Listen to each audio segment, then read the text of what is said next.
Estamos de volta e vamos exibir agora a matéria do encontro de prefeitos e representantes da região metropolitana de São Luís.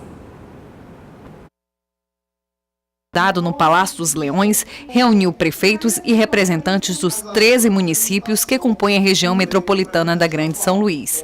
A ideia da iniciativa é somar esforços do governo do estado e os municípios para diminuir os conflitos. O estado ele vai ser o indutor, o articulador.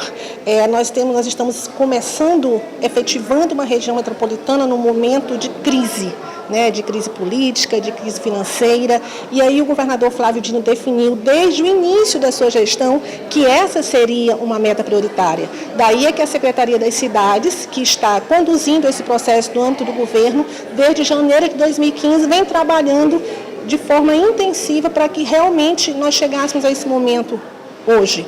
A reunião inicia um processo para direcionar políticas públicas integradas e articuladas para atender uma população de aproximadamente 1,6 milhões de pessoas que vivem nas cidades envolvidas. O município, no caso de Passo e a exemplo dos outros, espera que essa região metropolitana ajude a enfrentar os problemas que são comuns, como, por exemplo, lixo, resíduo sólido. É um problema, não pode ter mais lixão. Onde é que coloca?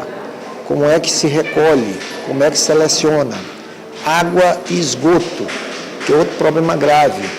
Portanto, são assuntos, a exemplo deste, segurança pública, transporte, são temas que interessam a todos os municípios e que a solução, se for discutida e encontrada coletivamente, vai ser mais barato, pode ser mais rápido, do que cada um tentando resolver o seu problema isoladamente. Como forma organizacional, a região metropolitana será composta de um colegiado de caráter executivo e deliberativo. O objetivo é identificar os projetos estratégicos e as funções públicas de interesse comum que afetam a municipalidade. A Assembleia primeiro tem que fazer o seu papel, que é a fiscalização da execução da lei que foi aprovada por ela própria, sancionada pelo governador.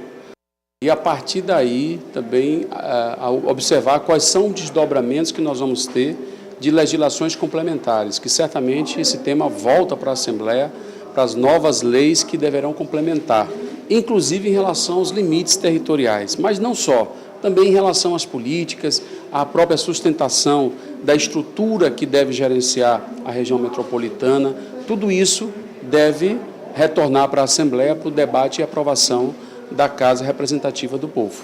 Ficou definido que a região metropolitana da Grande São Luís será gerida por um colegiado, que será formado pelo governador, 12 secretários estaduais e 13 prefeitos dos municípios envolvidos. O colegiado já teve sucesso em outros estados brasileiros. Tem que identificar essa questão, por exemplo, pluripartidária, é uma questão importante, essa questão de composições de tarifas, quando você tem os cunhos político, social e econômico que definem qual a melhor tarifa para uma região metropolitana, essa questão de divisas de municípios, do transporte intermunicipal e o transporte local. Mas quando você começa a trabalhar como uma região metropolitana, você inicia um processo de aproximação entre esses municípios e numa política mais geral que ela traz benefício para o cidadão.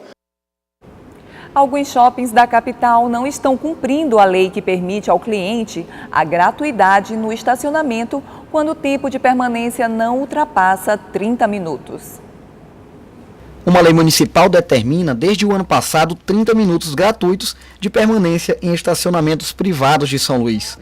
A lei é defendida por frequentadores de shoppings, supermercados, hotéis e hospitais da cidade.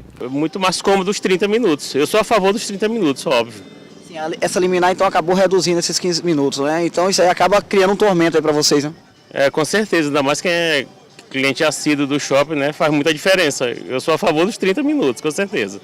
Mas uma liminar concedida em dezembro do ano passado tem anulado os efeitos dessa lei. E vários estacionamentos da capital já estão aplicando o antigo tempo de gratuidade, que é apenas de 15 minutos. Através da liminar, vários estacionamentos de São Luís já reduziram seu tempo de tolerância. A nossa equipe de reportagem veio até este shopping da capital e pôde constatar, entramos às 16 horas e 30 minutos e saímos às 16 horas e 51 minutos. Com apenas 21 minutos de permanência no estabelecimento, nós já tivemos que pagar a taxa de R$ 5,00.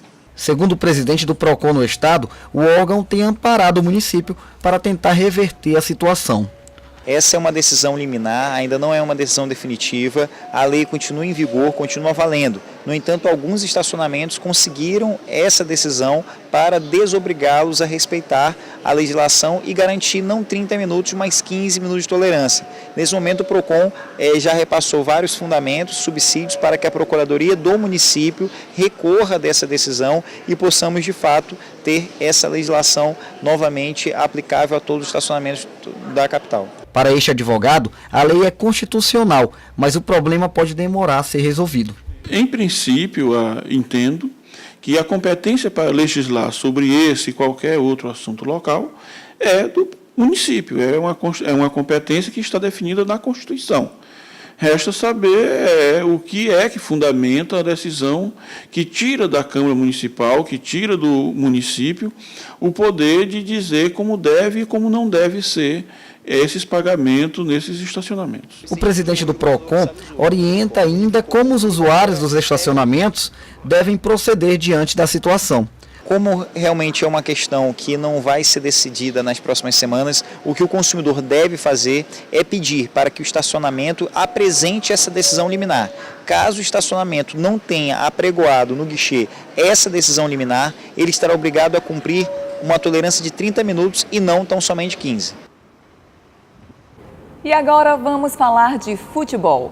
Hoje o Castelão promete ser pequeno para o confronto entre Motoclube de São Luís e São Paulo Futebol Clube. As duas equipes se enfrentam às 8h30 da noite em jogo único válido pela primeira fase da Copa do Brasil.